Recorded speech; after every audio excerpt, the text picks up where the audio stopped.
I'm looking for Ray Finkel. And a clean pair of shorts. What do you know about Ray Finkel? Soccer-style kicker. Graduated from Collier High, June 1976. Stetson University Honors Graduate, class of 1980. Holds 2 NCAA Division I records, one for most points in a season, one for distance. Former nicknamed the Mule, the first and only pro athlete ever to come out of Collier County, and one hell of a model American.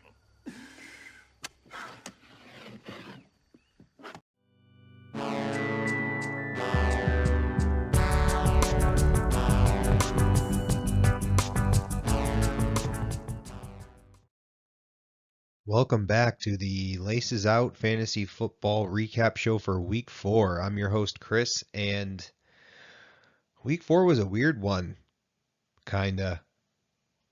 I stayed up way past my bedtime to see the Packers tie and not go for a win, where they really could have won the game, I think, if they had coached that differently, but, that's another discussion for another podcast that I'm not qualified to talk about, so let's get into our Fantasy League. All right, overall scoring was up in our league in Week 4 over Week 3. The average team score went up 6.26%, up to 116.61 points. We had 10 teams beat their projected total, and also 10 teams score over 100 points on the week. So, as for underdog wins, only one underdog team pulled out the win. We'll talk about that team in a few. But the average matchup variance, so again, the average amount of points that were between the winner and the loser for our league this week was almost 30 points. So again, that's relatively high historically from what we would see. Not every matchup was decided by 30 points, but again, that's a pretty big point spread. So if you did lose, there's a chance you might have lost by a decent chunk of points, or if your team didn't perform or hit their projected totals, it's likely they really underperformed. Some key injuries to note this week across the NFL, at least ones that I noted. Lamar Jackson got pulled early. He might have a hamstring injury. Bucky Irving is also hurt. I think he had to go under an MRI. Malik Neighbors out for the season. Tyreek Hill out for the season. Ricky Pearsall and Juwan Jennings are also beat up for the 49ers. So this is that time of year. Keep an eye on injuries, and good luck going into Week 5.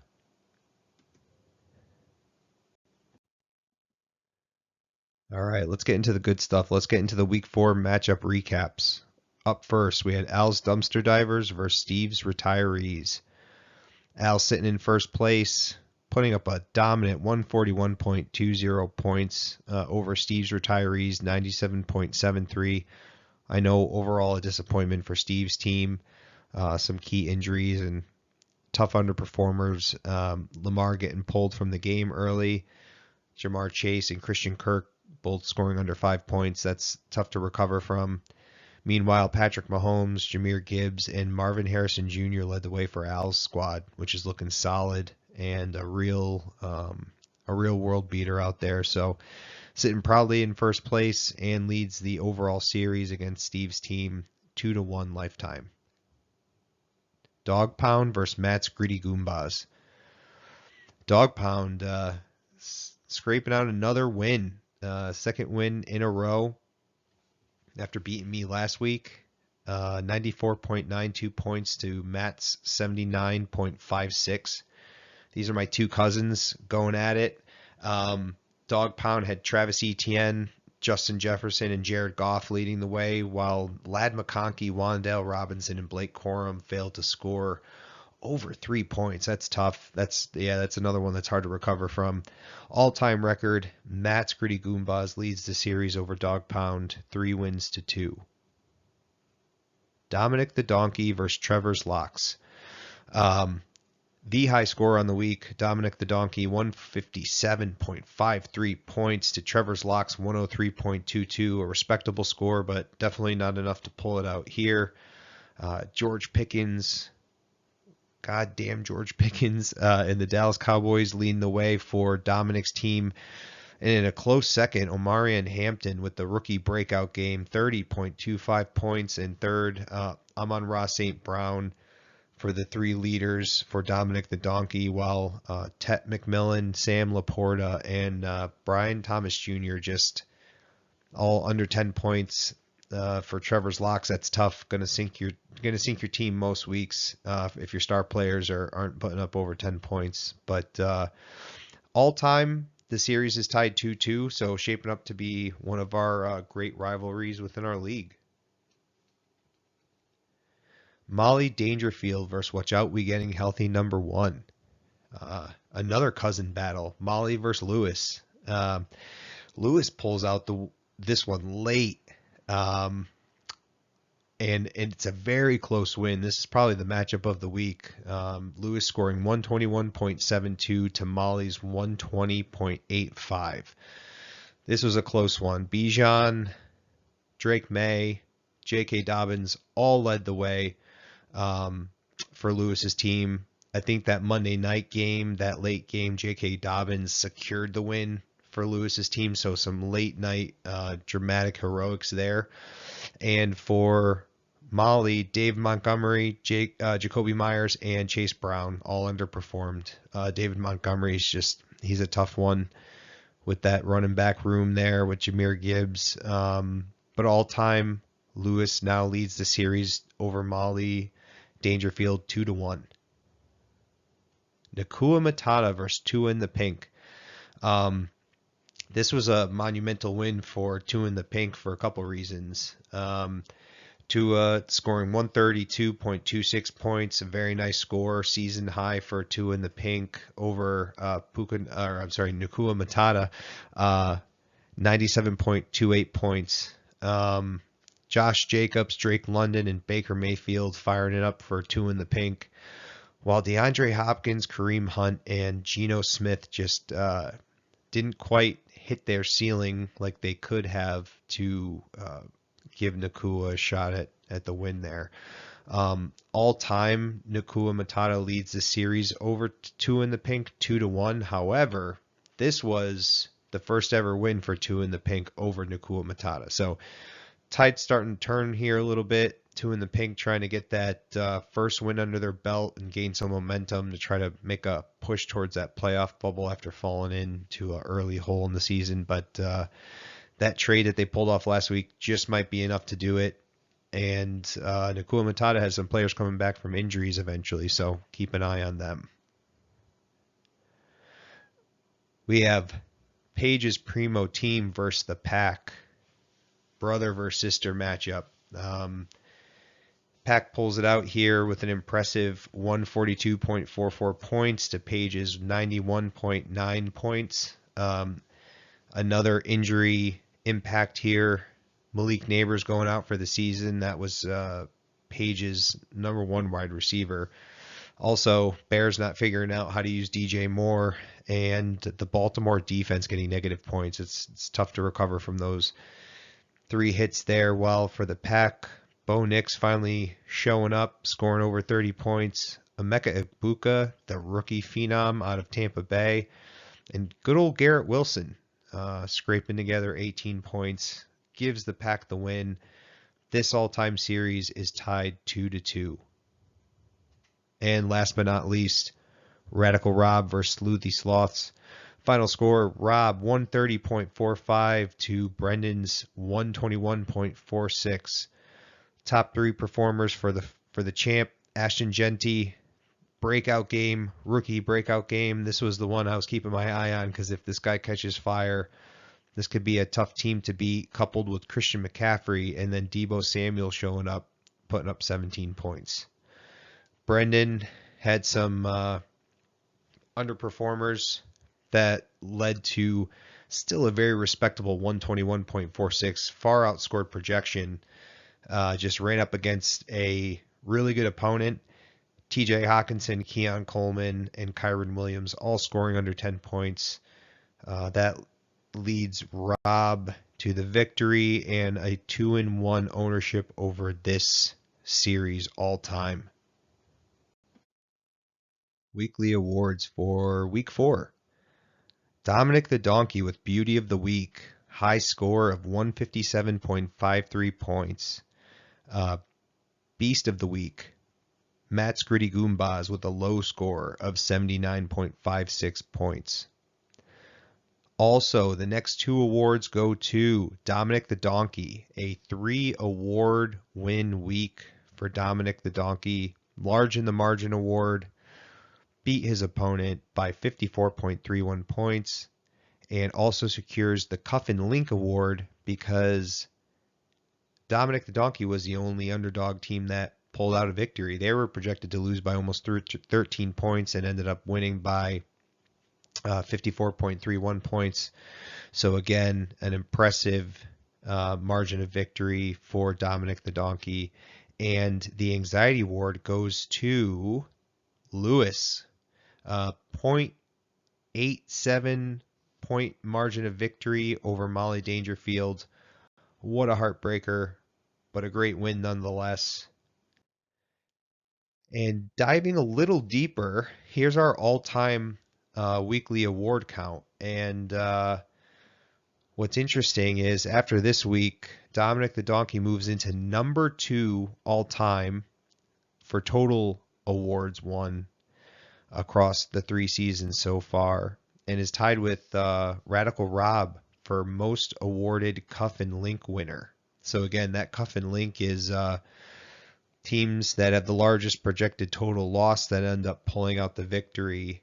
That's picked every week. There's only been 3 weeks where we haven't had a Cuff and Link award a winner because there wasn't an underdog win. So take that for what it is. But if you look at the counts there, that's the only one that doesn't add up to 38. Matt's Gritty Goombas, though, still reigns supreme with 7 total Beauty of the Week awards over the last 3 seasons in our league. The next closest is Dominic the Donkey and Radical Rob with 4 Beauty of the Week awards, which is the high score on the week. Nakua Matata and the Pack have never been Beast of the Week, so I'll take that. And another award note here, Tua in the Pink and Al's Dumpster Divers are still looking for their first Beauty of the Week award. That could happen this season, especially with the way Al's team looks. I'll say one thing to my wife at home. Yo, Adrian! Adrian!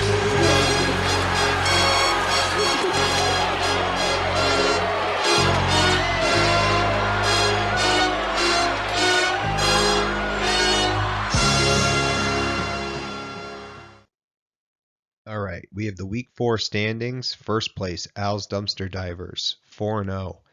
The Pack, second place, 3-1. Molly Dangerfield, third place, 3-1.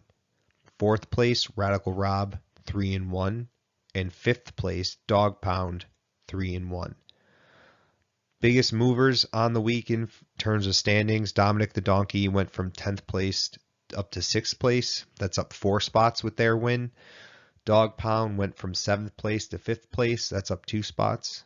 Radical Rob went from 6th to 4th. That's up 2 spots. Tua in the Pink with their first win on the season went from 14th last place to 12th. That's up 2 spots.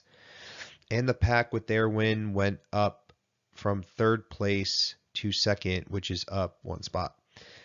Biggest drops, Matt's Gritty Goombas went from 5th down to 9th. That's a 4 place drop with that loss. Trevor's Locks went from 4 to 8th. That's down another 4 spots. Still within the playoff bubble, though.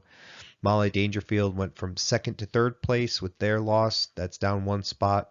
Paige's Primo team, 12th to 13th place, down 1 spot. And Sleuthy Sloths went from 13th down to 14th. That is 1 spot.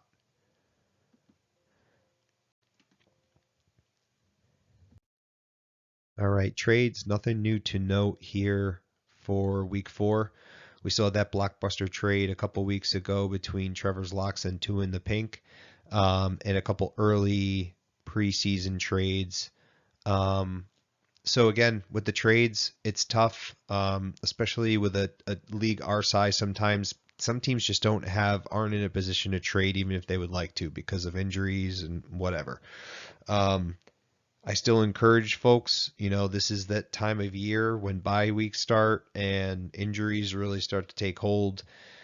If you have the players and you have a deep bench, maybe you have some things you can do where you can help one team out and you can help your team by swapping a couple players. But again, I encourage, try to talk about it first. You can send trades around, but if people aren't familiar or comfortable, there are websites out there that will give you trade value, so to speak, right? Based on what expert ranks say players are worth, quote unquote. RotoTrade is one. So if you Google that, you can see there's a trade analyzer. Get a good idea and feel for what players might be worth if you have no idea. That's a good way to start getting yourself comfortable with trades. If you have any questions though, or tips, or even if you have some recommendations, reach out to me. I'm always open here. All right. Week 5 matchups. It's a good card. It's a good slate this week. It's a key one for the standings in the early playoff picture, which really isn't so early at this point. We're going into week 5. We play to week 17, but playoffs start in week 15. So really our regular season is 14 weeks long. We're almost a quarter of the way through already. So let's get into it. Up first, we have Al's Dumpster Divers. First place versus 2 in the pink, 1 and 3, 12th place.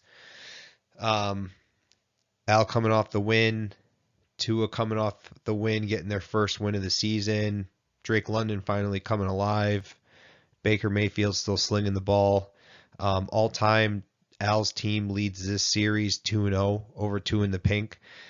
But this is important because Al wants to hang on to that first place spot, and Tua is really trying to claw their way into the playoff range. So this is a good one to watch. This is the matchup of the week, in my opinion, based on how both of these teams performed last week. The key thing to watch out here is the bye week. Dog Pound 3-1 5th place versus Radical Rob 3-1 4th place. Dog Pound coming off that sub 100 point win, but it's a win against Matt's Gritty Goombas, and Radical Rob has to be loving the Genty breakout game, feeling good too about the overall series lifetime as Radical Rob leads 2-0 over Dog Pound.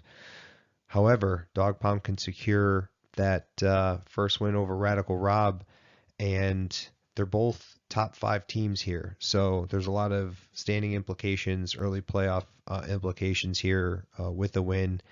And the winner here could really push for a top 3 spot. So again, a lot of weight comes with this game. Dominic the Donkey, 6th place versus Molly Dangerfield, 3rd place. Dominic the Donkey coming on, wearing all the hardware, taking all the trophies out of week 4 with that dominant 157 score they put up. And Molly coming off that really tough loss. Strong performance, but again, tough loss. Had DK Metcalf breakout, which is a plus. So there's luck that's on Molly's side as well here too. Leads the all-time series against Dominic the Donkey 2-0. There's a lot of playoff implications here early on, given Molly is a top 3 team. Dominic the Donkey sitting in 6th place. One team could fall to 3-2. One team can move up to 3-2. Again, a lot can happen here. So I'm excited to watch this one. Keep your eye on it. Matt's Gritty Goombas versus the Pack. 9th place versus 2nd place. Another cousin battle here. Matt's team coming off of that tough, disappointing sub 80 point loss. The Pack coming off of a strong win, top point scorer on the season so far in terms of total points scored, sitting in that 2nd place spot. Looking to make a push to 1st. Matt's looking to make a push into the playoff picture. This should be a good one. Nakua Matata versus Trevor's Locks.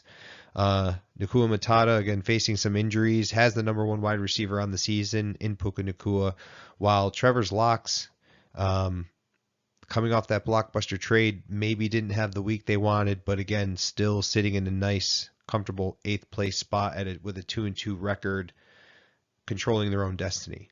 So there's a lot hanging in the balance here, given a win for Nakua Matata could put them right back into the playoff race, and Trevor's Locks with a win could also move further up the standings, depending out of those 2-2 teams who wins and who loses. And Paige's Primo team, 13th place, taking on Watch Out We Getting Healthy, number 1, Lewis's team. 2-2 versus a 1-3 team. Paige lost last week. Lewis pulled out that close victory. Paige lost their top wide receiver. It's going to be tough to recover from that. Maybe can make a trade.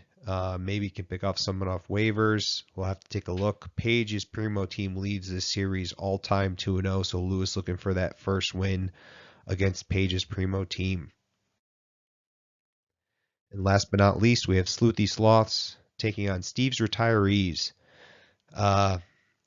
Brendan coming off that really tough loss, even though Dak Prescott put up almost 40 points. It was an impressive performance. And then Steve's Retirees, another one.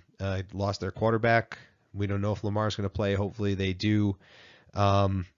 It's really remarkable when you look at the points scored against Brendan's team, because I think the next closest team is 60-something points below that. So Brendan's team, Sleuthy Sloths, has come up against it.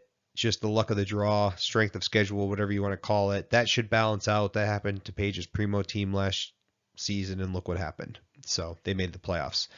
You just got to start with that first win. In fantasy football, anything can happen.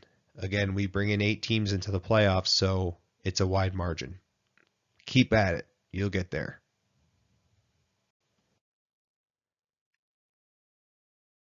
The replacements. So I put this out here because it's true. You're going to need to go out and find replacements. Happened to me in my work league already. I played in another league with some workmates, and I was like, oh shit, week 5 is a big one. And again, this is going to go on for another 9 or so weeks, right? It goes all the way to week 15, I believe, something like that with buys. So it actually goes into the playoffs. Keep an eye out on your teams. Look out a week or two, see where your players are landing for buys, start to play the waiver wire to bring in players to fill those gaps, and also to replace those players that are injured, because we are having people lose players for the season now. That's happened since we started. That's going to continue to happen. That's how you can stay competitive. That's how you can hang in there until players either come back or get healthy. So I encourage everyone, go find your replacements. Enjoy. I know you're tired. I know you're hurting. And I wish I could say something that was classy and inspirational. But that just wouldn't be our style. Pain heals. Chicks dig scars. Glory lasts forever. Right on, son. Right on, baby. Right on.